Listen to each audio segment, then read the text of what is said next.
Welcome to Reach for the Stars, today's session of the Rutgers Business School Signature Leadership Series. Today's webinar is offered in valued partnership with Tech United NJ, previously known as the Tech Council of New Jersey.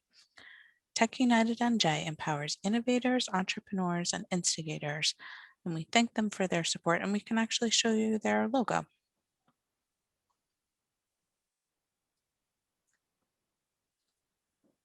There they are. Thank you again, Tech United NJ. And one more slide so I can talk briefly about our series.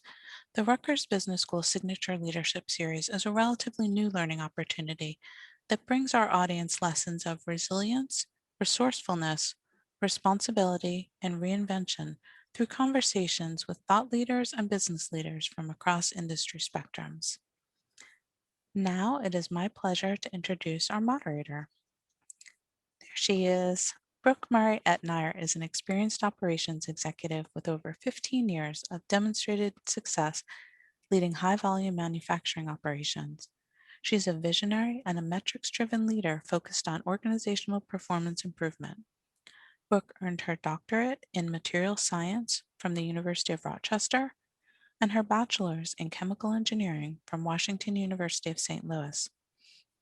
She currently serves as the Director of Business Operations for the Semiconductor and Electronics Business Unit at NI.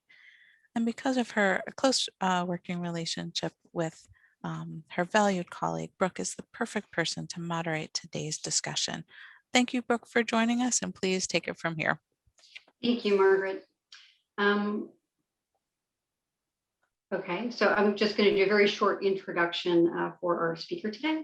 Ritu Favre is Executive Vice President and General Manager of Semiconductor and Electronics Business Unit and newly added Aerospace, Defense and Government and Transportation Business Units at NI.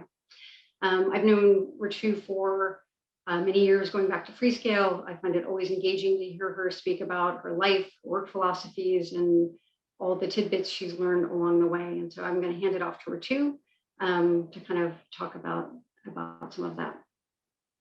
Thanks so much, Brooke. I really appreciate it. I'm super excited to be here with you all today. What I wanted to do is walk through the journey that I've gone through in my career, share it through some level of stories so that all of you as up and coming leaders can understand how you can get to a particular place in your career based on where you want to go.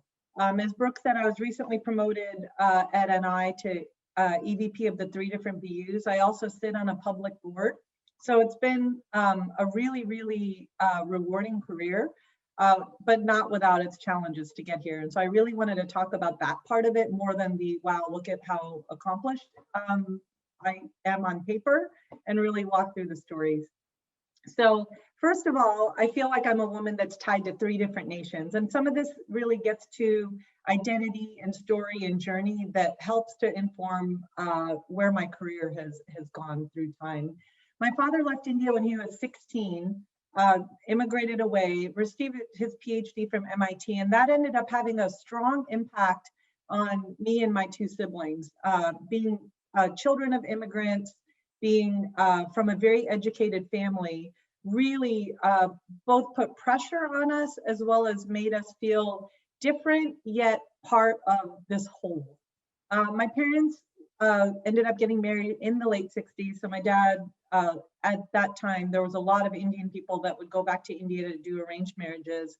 My parents knew each other for 2 weeks, got married. My mom was on a plane to Canada, and that was where I was born. So my dad was teaching at a university there. So I feel this tie to Canada. We actually, as a family, went to Canada, and at the border, they said, come back home. And I was thinking, wow, I've only been there for like 4 months, but yes, let's come back home to Canada.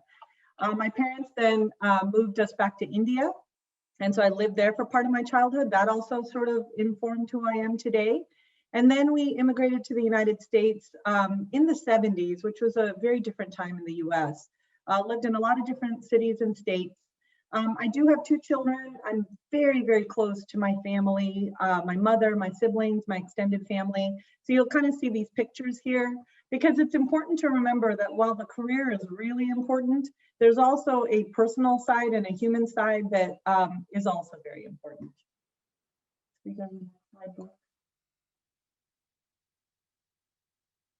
So kind of carrying on with the theme of, feeling connected to different places in different countries. In the US, I felt connected to 3 different places. So my parents, as I said, immigrated to the United States. They moved us from New York to Arizona, which was the bane of my entire existence. I loved living in the city, loved being in Manhattan. I was 8, so I didn't understand everything about the city at that time. And we moved to Arizona. You can see it on the left-hand side. And all I heard was rattlesnakes and scorpions and cowboys. And that was sort of the New York impression of Arizona. As I said, my dad was super strict, and I was encouraged, called it encouraged, to pursue a path that was either doctor, lawyer, or engineer. Those were kind of the 3 choices that you got as an Indian kid. So I took all of the hard math and science classes in high school. I graduated really young from high school. And I decided at that time, since I had my 3 choices, to pursue engineering, as I hated the sight of blood. So medicine was out. Didn't want to get into long debates and arguments with people. This was my view of law. So I didn't want to be a lawyer. So I went into engineering, and I really, really enjoyed it. Always had a knack for math and science. Graduated from ASU when I was 19 with my bachelor's in engineering. And I did continue my studies, received my master's in electrical engineering 2 years later. After my bachelor's, into my master's, I started to work at Motorola Semiconductor in Phoenix in Arizona in 1988, which feels forever ago. I've been in the tech industry for over 30 years. And over time, our headquarters for that business moved to Austin, Texas. So this is another city where I feel a very strong connection. I'll get to that in a minute, but somehow my entire career has sort of revolved around Austin, despite trying to be in other cities. I would say that during my time at Motorola, I was in Austin hundreds and hundreds of times. I have tons of dear friends there. Brooke lives in Austin, NI's headquarters are in Austin. And as my career progressed in Phoenix, Motorola turned into Freescale, the semiconductor piece, after a leveraged buyout. I did pursue a path in manufacturing and fabs and assembly and test, very similar to Brooke's experience in the beginning of her career. And then as manufacturing started to move out of the United States, I decided to move into business types of roles and started to go up the general management path. So having an electrical engineering degree and the engineering background, but then starting to use that in business to run technical businesses was a really, really good combination. So I was at Motorola and Freescale for 25 years. I have a very energetic personality. I need things that challenge me. I need new things to do. And after 25 years, I sort of myself felt like I had done everything there was possibly to do. I was promoted to the Senior Vice President and General Manager of the RF business in Freescale, and I reported to the CEO. And at that time, I decided it was time to make a change. I needed to think about what was important in my life. What did I want to do? At that point in my life, I decided maybe I'll just get out of tech and go back and get a PhD. With my dad being such a strong influence, the PhD was always somewhere in my head. Then I thought about retiring and trying to find some hobbies. Anybody that knows me knows that this was not going to be going very well, or was not really in the cards. When people ask me about hobbies, they're hobbies, but work is a very, very big hobby for me. And then I decided, I love the pace and energy of tech. I love learning new things. I love meeting smart, new people. And I'd always been drawn to Silicon Valley. And so I was recruited to a tech firm in Silicon Valley, and then started my new life in the Bay Area in my mid-40s, which is completely opposite of what anybody would do. Typically, you go to the Bay Area in your 20s, and then people sort of migrate away. I sort of did the opposite, and absolutely love it. I love living here, love the energy here, love the weather, love the people. In 2016, I was recruited to run a public company in Norway. And my condition for that was that I would stay in the Bay Area, but would travel a lot. So I ran that company for about 2 years. Super, super exciting experience. I was on a plane probably 80% of the time. I had people in Asia, I had people in India, I had people in Europe, had headquarters in Norway, had a design team in Seattle. So really ran a very multinational company. I would say that on that one, it was a lot of fun. However, it ended up being a lot of fundraising. Even though it was a public company, it was cash flow negative. So there was a lot of time spent fundraising. And I figured out that that probably wasn't my passion. Really, fundraising wasn't as exciting to me as taking complex technology and monetizing it. That's what I really, really like to do. And so NI called me in late 2018 for a GM role. The company was undergoing a transformation to business units and to really look at how to accelerate and transform the company for rapid revenue growth. I always heard really good things about NI. And again, this is where my connection back to Austin was reestablished. I took the position in July of 2019. And so I've been there about 18 months now. And so I again get to visit Austin very frequently. And so again, here's my 3 places I feel very tied to: Arizona, Austin, Texas, and the Bay Area.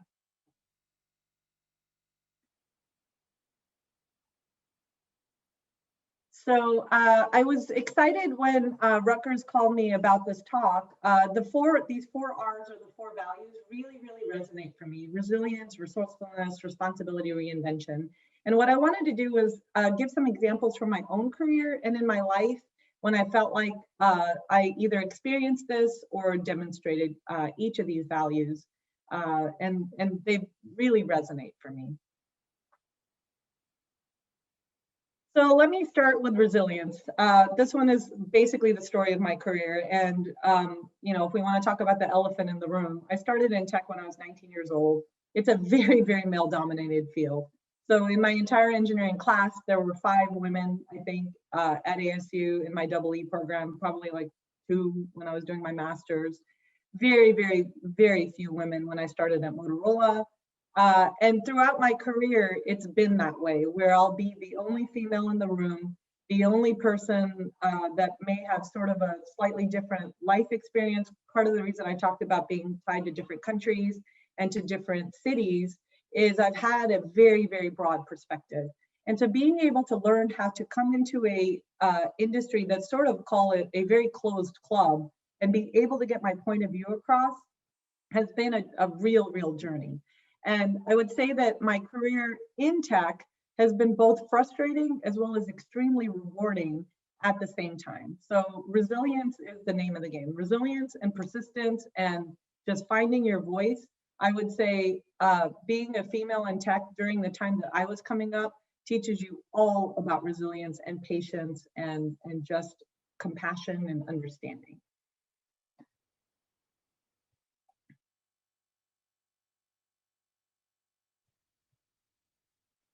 And then the next one is resourcefulness. And I was wanting to make sure that I sort of thought through some stories that I could share so that it would really come to life.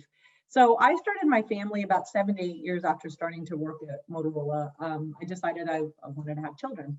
And I worked in a wafer fab at the time. And so there's not that many wafer fabrication facilities anymore in the United States, but these are factories. These are full up factories. They're making wafers and chips that go into every piece of electronic equipment. These facilities are 24/7. These are not places that you go into work at 9 and you have your break and have some coffee and relax and go home at 5. This is a 24/7. I was running all of engineering for this particular manufacturing facility that I was in. Had a young baby at home. We would have equipment going down. We had to get wafers out faster and faster and faster. We always had customers that were going line down. It was incredibly stressful to manage a new baby, challenges of motherhood, running a line that operated 24/7. I really, really struggled, I would say, at that time. My son was born in 1996. And what I learned during that time is it is okay to not be perfect. It's okay to ask for support. It is really okay to figure out how to get a very broad support system. And I hired a nanny. I ended up taking a job that was not 24/7 in a factory. Around probably, I'd say 2 years after my son was born, that was when I moved into the business units. And while it wasn't, cake and coffee, it was not 24/7 line down, line down, line down. And I would say that what I learned at that time is it was very important to me for me to have a close relationship with my children and family, and also to do very, very good work. So learning balance, really helped me figure out how to be more resourceful. And I will say, having children for me helped me to become a better employee and a better worker. And so this resourcefulness piece really resonates for me. Then on the responsibility side, I'll say that I've always felt a great sense of responsibility, discipline, and focus in everything that I do. So this is a challenge as well as a good trait. So whether it's work or my families or my hobbies, I always plunge in head first. Whatever it is, it's like give it my full gusto.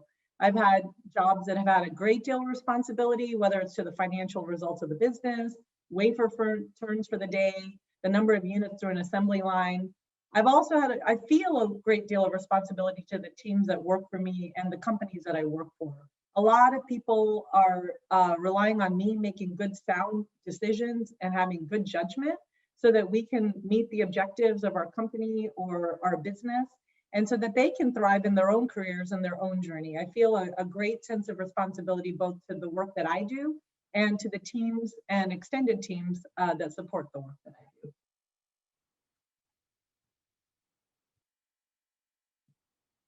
And then the last R, reinvention. So this one I would say probably resonates the most for me. I have reinvented myself multiple times in my career and in my life. I was extremely geeky, very nerdy when I graduated from college. I mean, people would not recognize me if they saw what I was at that time. I didn't have a lot of self-confidence. I was extremely shy. I learned a lot in the wafer fab about getting tough very quickly and making decisions quickly. There's nothing like working in a wafer fab that is gonna put you through the fire more quickly than anybody has ever gone. It was the best thing that ever happened to me.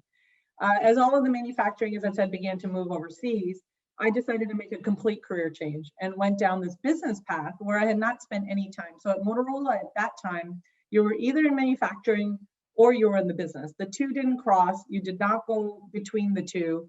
And coming up the business side, there was a lot of folks that were saying, okay, you're going to do this for a little while and then you'll go back into operations and into manufacturing. And I said, no, I want to become a general manager. My goal is to become a general manager. And it worked that way. I was able to progress to a GM position. Then again, I completely reinvented my life by moving to the Bay Area. Didn't know anybody, didn't have any friends, didn't know the networks in the Bay Area. Silicon Valley is a very, very different place to work than Phoenix or Austin. Really had to learn a lot and get very quick on my feet in the Bay Area. And then running a public Norwegian company. I didn't know Norway. I didn't even know where to find Norway on a map. That was amazing going through that process. And now at NI, I'm running a test and measurement equipment business, which I've never done test and measurement.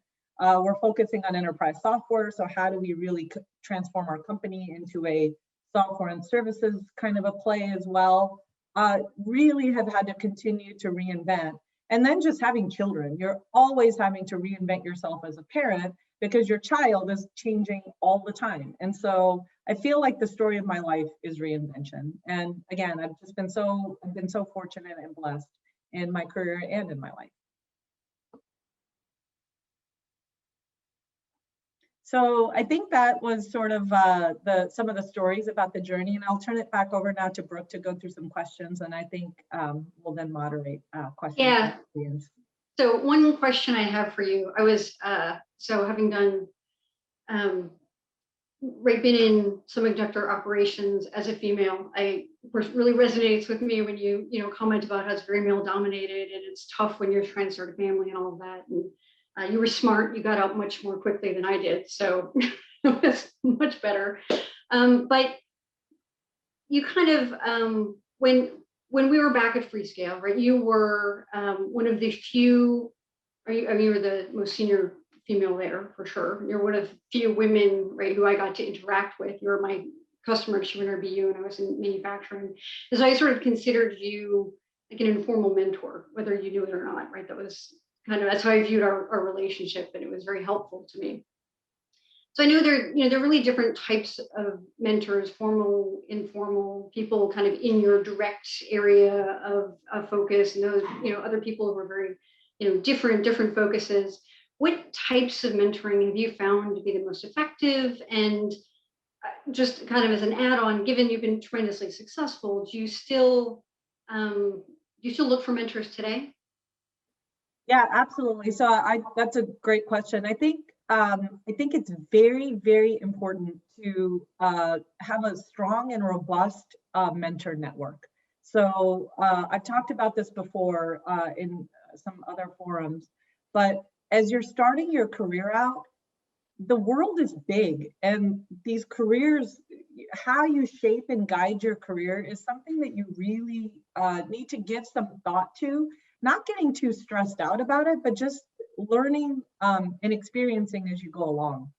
And so in my own career, I informally seeked out a lot of mentorship because back in the late 80s, that wasn't, something that was very normal. And so I would talk to my various managers. I actually would go up to the senior managers and say, how did you do your career? How did you decide, the way to progress in your career? I have always seeked out mentors. And the way that I think about it is there may be technical mentorship that I need, like here at NI. I'm not a test and measurements person. And so I will talk to a lot of our technologists and learn more about that. Then there's how do you just get work done inside this company? That's a big area that people don't think about, depending on where you're working. You could be in a big company, you can be in a small company.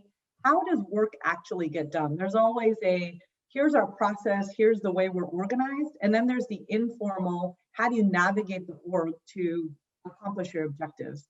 And then there's just flat out career advice. Where should I go? What should I do? And so there's formal and informal mentoring programs.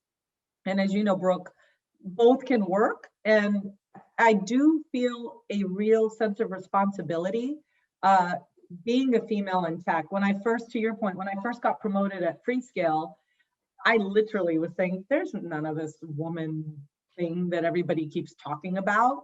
And the longer that I was in it, the more it was like, well, yeah, there actually is. And I am a role model, whether I feel that way or not, I am. And so it is an obligation to continue to provide that sort of mentorship as people are coming up.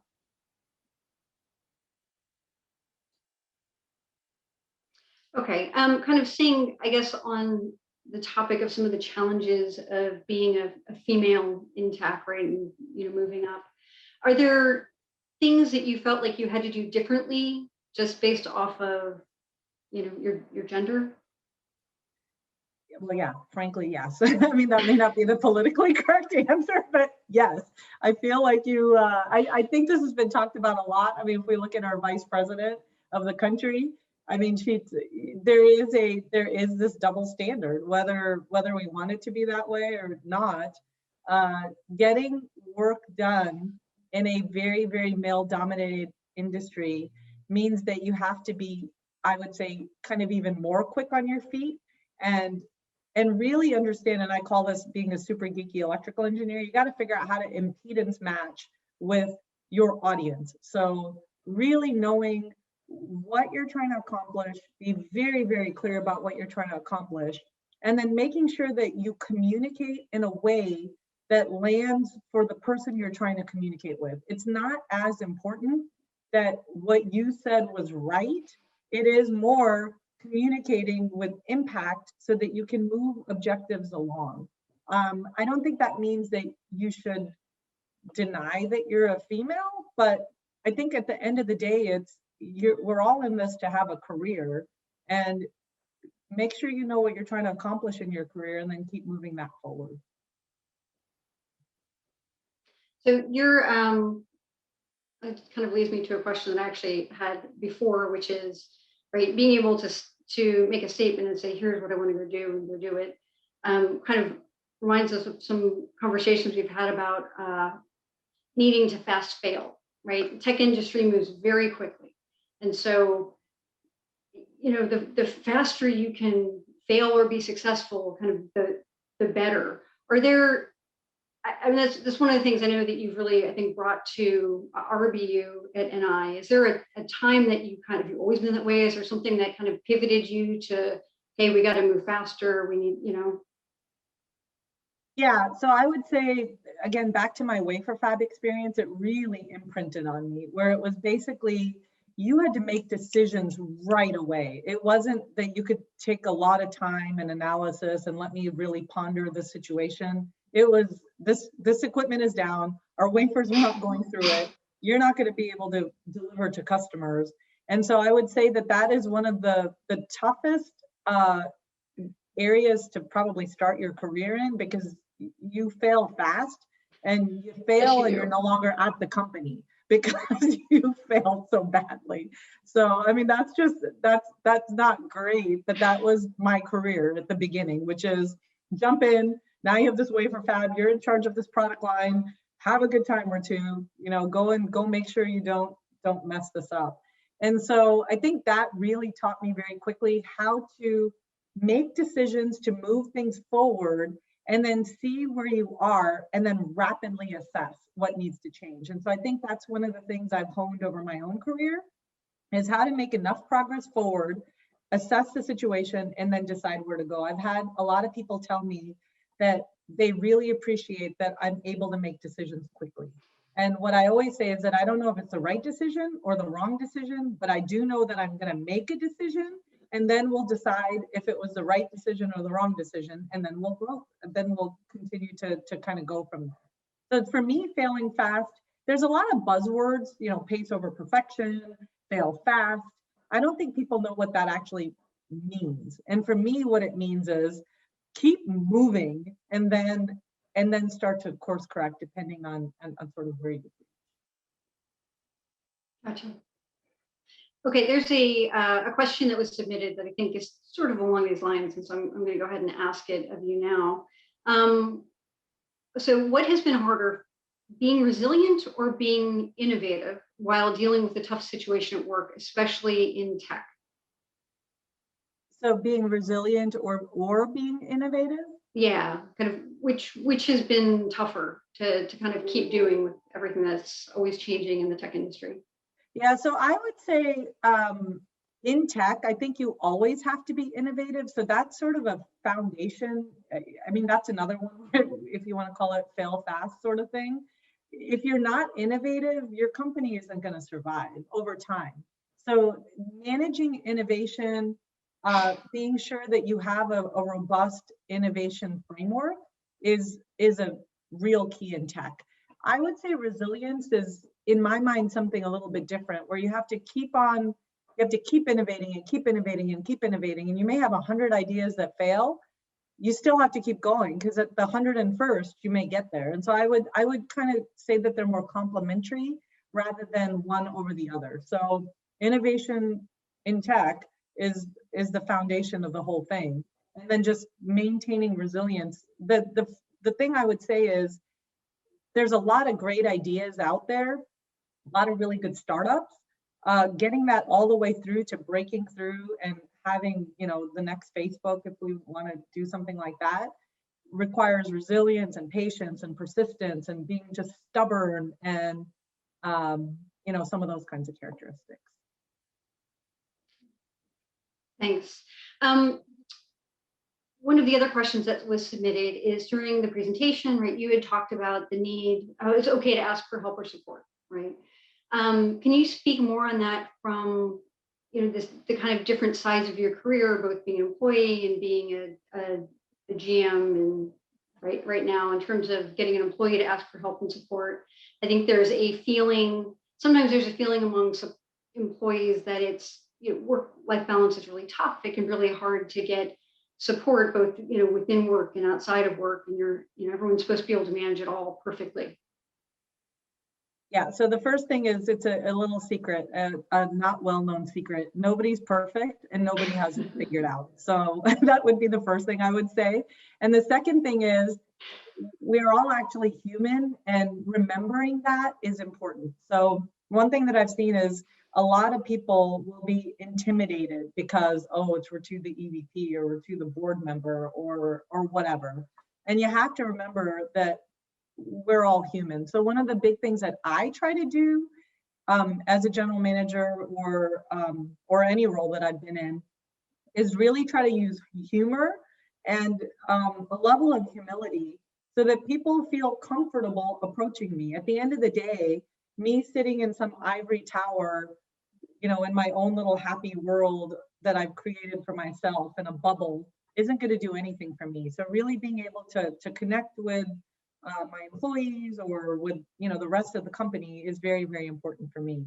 I think looking at it the other direction as an employee, you know, way back in the Motorola days, like I said, one of the biggest things I did was just continue to just talk to people. I would just set up time with anybody. I would get on everybody's calendar. Just here's Ritu showing up again. And it would be, hey, what'd you do with your career? How'd you do that? I'm endlessly curious, I think is part of the problem. And I don't have a lot of like, you know, like barriers in my head, like, oh, I can't talk to that person. Oh my God, that person's up so high. There's no way I can talk to them. And I think the faster you can get to that in your career and in your life, kind of the better. Just say it. Most of the time, whatever you're saying, everybody else is thinking it anyway. So you can be the person that's just saying it.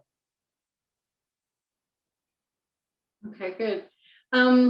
Okay, we have a few more questions, so I'm gonna, I think, try to summarize this one. Growth in today's business environment means bidding adieu to the old thinking about career ladders and restrictive career paths, right? There's right now there's a lot of up, down, lateral, around, over movements, right? People are moving different places, whether it's to gain new experiences or to try to move up the ladder. Are there any best practices that you can share regarding maximizing your career and having a kind of healthy mobility across different areas and parts of expertise? Yeah, so the advice I would give to much younger Ritu would have been to leave Motorola a long time before I did. And so I was there for 25 years. For me, I enjoy new experiences, new companies, new people, new challenges.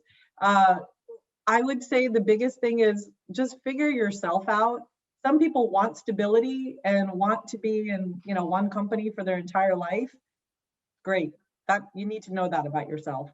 I learned about myself that if I wasn't doing something every 2 to 3 years, I was going to get bored, and that was the kind of career I needed. So the good thing about, you know, kind of the current day and time is you can have whatever career you want. Honestly, there's so much opportunity if you want to be in this sort of lateral path, which is I did sideways, I did down, I did up. I mean, I was sort of all over the place. And that worked for me from a career perspective. I liked it. I like, you know, being in challenging positions. I don't think there's any one answer to that question. I mean, it really is have the career that you want to have, but just try to get to know yourself so you know what you like. If you need stability and not a lot of change, there are certain places that you should be. And then if you want, you know, a lot of movement, a lot of change, then you would go a different direction. Okay. Moving to kind of a slightly different take, I think, or slightly different topic. Like the role has changed a lot since you went into engineering, since I went into engineering. For sure, it's been a long time. But we're still struggling to get girls focused into math and science to really get, start that path into the tech field. And it's a conversation I've had with my own daughters, right? I'm like, come on, it's fun, it's super interesting. What do you think needs to change to encourage more females into, to start into tech fields? So I've told this story a few times, Brooke. I think you must get bored of hearing my stories because you've heard all of them. However, I have a daughter as well. I grew up, a lot of my time was spent in the United States. There is a huge, huge difference in the way the United States, at least my experience, treats STEM versus other countries. So India and Asia, I think, has this very rigorous curriculum for STEM. Whether you're a boy or a girl doesn't matter at all. Here, I will say, and I'm kind of getting to the point of it, early education, at least in my experience and my daughter's experience, she's 21, there was always a subtle, don't worry, honey, you don't need to do that. That's hard. I literally had one of my daughter's math teachers say, Garen, why are you working so hard in math? You don't need to do that. That's just not, why are you making this so hard for yourself? And so I think we perpetuate this from the very, very early beginning days. And then it becomes a self-fulfilling prophecy. I don't need to be good at math. Math is hard. Oh my goodness, it's just so hard. So I don't want to go into this space. By the time you get these girls into high school, they're already, I mean, somewhat, it's already sort of over. So for me, it's early childhood education, and then having parents that are saying, no, it doesn't matter if you're a girl or a boy. And I have a boy and a girl. So my son is doing his PhD. My daughter is doing her bachelor's. They are also Indian children, but I allowed them to expand beyond doctor, lawyer, engineer. Scientist was okay. And so they both picked scientist. And so my daughter, it was all the way through. I would go talk to her math teachers. I would talk to her science teachers. And I would say, this is not okay. You do not get to tell my daughter that this is too hard. It is not too hard. She is going to do this. You help her. And so it's parent advocacy, you know, schools starting to change. I think once you get through, if you can get them through high school, that, you know, sort of energy barrier into college works okay. It's really just getting them through that point. Yep. I agree. I knew that my, right when the decision came whether or not to advance kind of another, you know, couple of levels of math, that while I was lucky, my daughter was like, absolutely, right. I know that she had some female friends who didn't want to do it because it wasn't the cool thing, or they didn't think it was important. And that was, right, to me, shocking, but apparently it's not that unusual, right? And I agree with you. That's the other part, is that they look like they can't be popular. I mean, I would actually have my daughter tell me that, like, I have to pretend like I'm not smart because it makes me not popular. It was awful. It's terrible. It's crazy. Okay. There's another question kind of along the lines of on the topic of being a woman in a female, male-dominated industry. Sorry about that. What strategies do you find most effective for women to command respect or portray confidence? It's always an interesting one. That one I would say is very complicated. I think this is something that I've developed over time.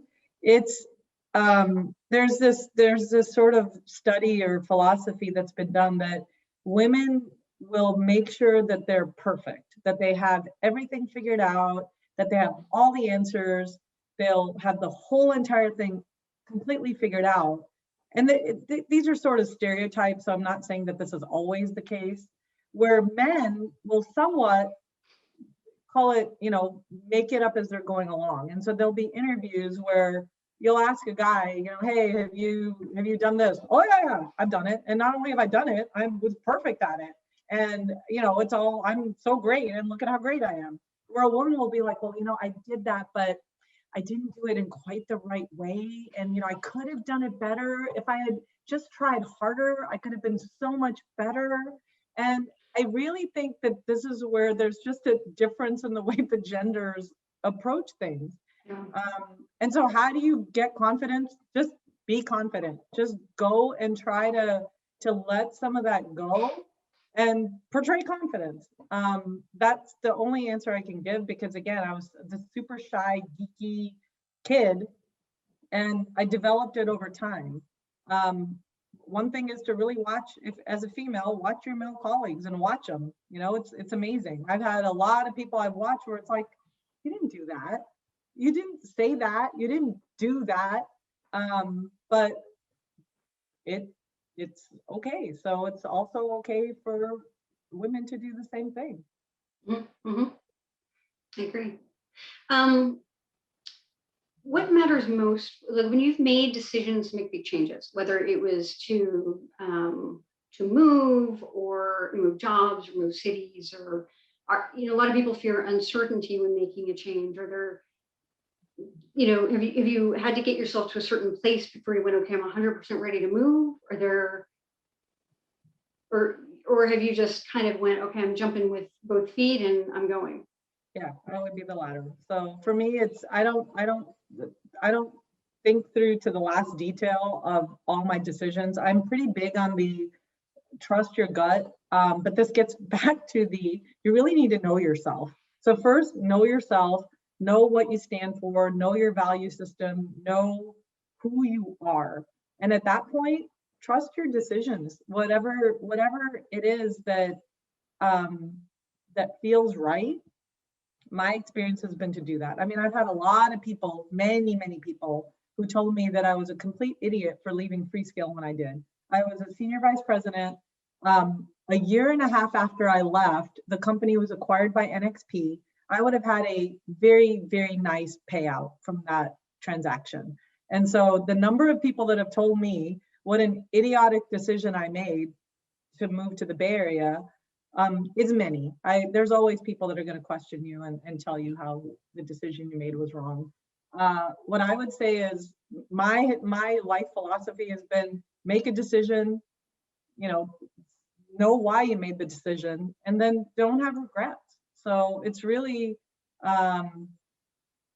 it's just something for me that's, okay, now it's time for me to find a new job, time for me to move, time for me to do whatever. It's the Bay Area move was something I had thought about for 7 or 8 years. And there was a number of factors that were tied to that move. Part was career, part was family, part was I really wanted my daughter to be in the UC system, which she is. So I'm really excited about that. But be thoughtful about what it is you're wanting to do and why, and then do it. For the times that you've been kind of tapped on the shoulder and say, hey, Ritu, we need you to come, move up a level and take the next promotion. Yeah, well, that happened here, as you know. I was going to say, have you always felt ready? Are there times when you're like, I'm not ready? I never feel ready. There's never a time where I get tapped on the shoulder and think, wow, that's exactly what I should be doing. But then on the other side, I also think, well, I can run any company I ever want to. So I kind of have the two sides to my personality. I can do anything, but also I don't feel ready right now to do this. So that's been sort of the story of my career. But I will say that because I want to be challenged and because I like to do new things, I always push myself through. If it's something new, if it's something different, if it's something hard, I definitely will be excited about it. I'm sorry, and the more that I feel like I can't do it, the more I force myself to do it. Okay. Step out of your comfort zone? Yeah, absolutely. That's my whole life. Like, stay out of my comfort zone. I don't want to be comfortable. Getting comfortable to me means complacency. Again, that's just me. This is me. I have a different worldview. Okay, one of the other submitted questions is, with all the competing priorities that come at you every day, how do you manage your time? Are there tips that help you stay focused on the most important tasks and not get swept away with lower priority fires? Yeah, one of the things that I say pretty often is that the most important thing that I feel like I do is ruthlessly prioritize my time. And this is both on the personal side and the professional side. So learning what are the most critical areas that I have to be involved with versus how rapidly to delegate. And my entire team, including Brooke, will tell you that I'm a master delegator. The faster I can get something off of my plate and onto somebody else's plate, the happier I am. And so then I'm moving on to my next thing. And then, it's kind of I have my cleanup crew behind me, making sure that all of these things that I've, decided are priorities are things that we can move forward. So I'm always moving on to the next thing and the next thing, and how do we push this further and faster and better? But it's really important to build a strong team that you trust, so that you're not just the person that's coming up with all these great ideas, but you're actually implementing, executing in parallel. And so I think that's one of the things that I learned over time. My first management job, I thought I had to do everything myself.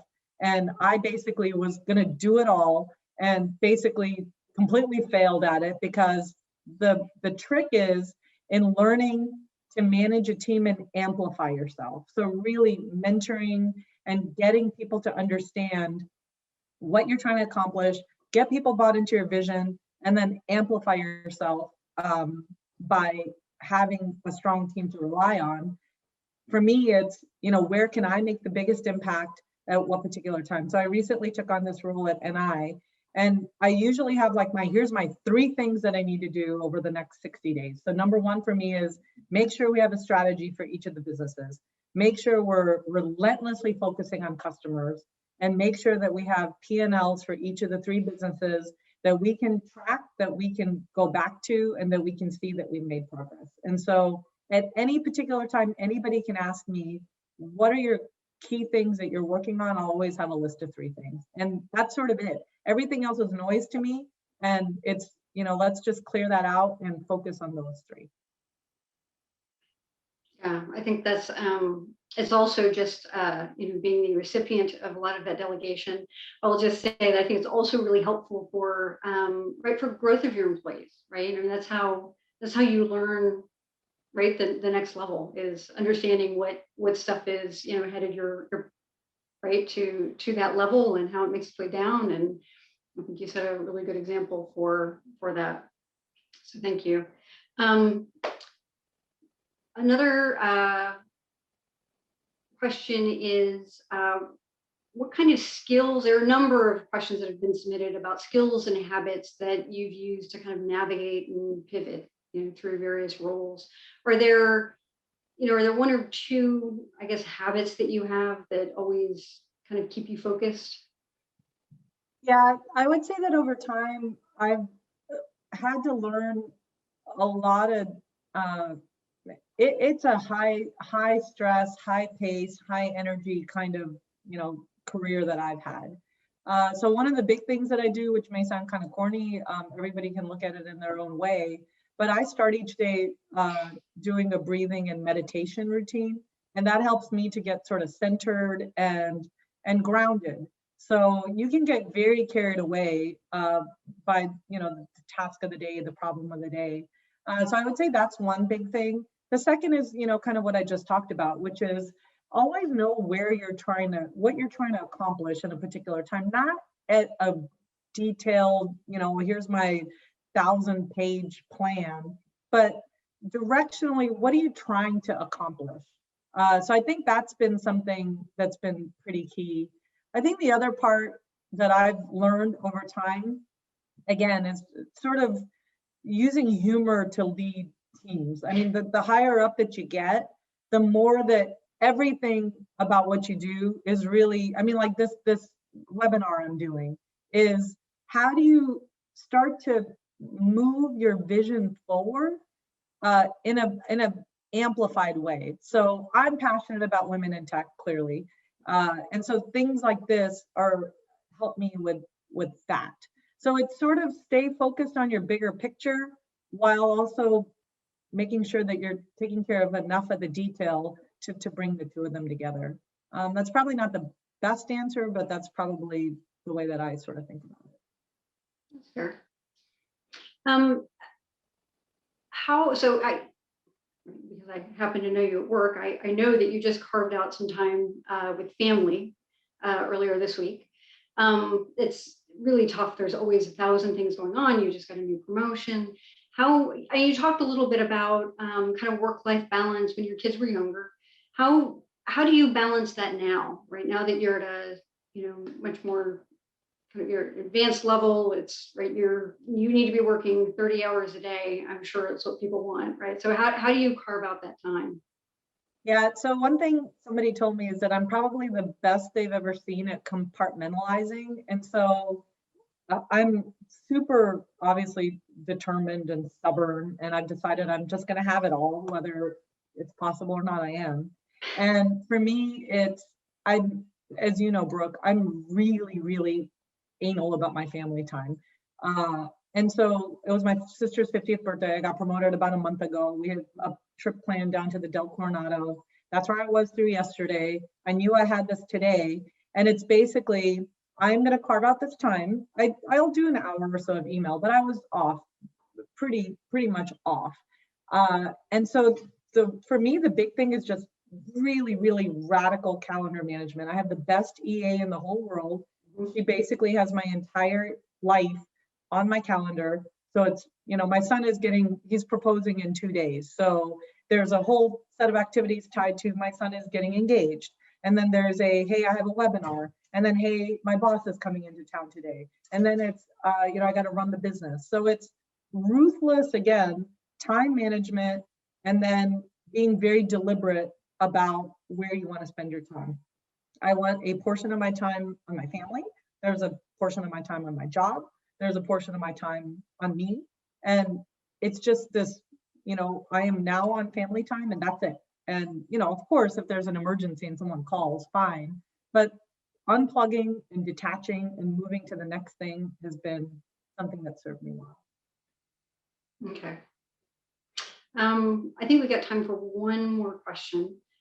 So one of the earlier questions, as you were talking about how, you know, being connected to different countries and different cities, and one of the questions was, how do you stay connected with all of those, even when you're not there, right? How do you, you know, still feel connected with India or with, you know, with Austin? Well, Austin's and I, with Phoenix. You know, how do you continue that? Yeah, so I would say that COVID has been particularly hard for me and my family because we do love to travel so much. And our usual way of bonding as a family is to relocate ourselves to some particular location, and then we're all just together. And so we all got vaccinated. We all went down to the Del Coronado. There's 22 of us there. And so that was that piece. India, I will always feel a connection to. I mean, there maybe at some point in my life, I'll actually move there and just live there. I have a lot of family in India. I feel, again, very, very connected to them. You know, we've done vacations together in India. I've taken my kids to India 8 times, so they feel a connection, even though they have a Caucasian dad. They feel very connected to the Indian part of our heritage. Part of it is that I learned Hindi, I can read, I can write. There's a part of me that will always, always just be very, very Indian. So that for sure. But then in general, I just love traveling to different places and seeing different cultures and see how people, you know, how people think about the world. And it just keeps helping with that, you know, decision-making framework with this much, much broader lens on a particular situation rather than, you know, I grew up in, you know, call it Austin, Texas. I've never left Austin, Texas, and I have my, you know, Austin, Texas experience. It's much, much broader. And I think it's enriched my kids for sure. They have a much broader point of view. And I'll always feel tied to India, probably a bit to Canada too. Maybe I'll move there one day too. Well, with hopefully with all the vaccinations, you know, being given out, we'll all be traveling a little bit more. I know that I'm excited to see you when you actually make it back to Austin, as it's probably been a year or something, I think, since I've actually seen you in person. So it'll be exciting. Okay, well, thank you very much for your presentation, for your time and patience with questions that I tried to convey over to you. So Thank Margaret, you so much, Brooke. This was fun. Thanks.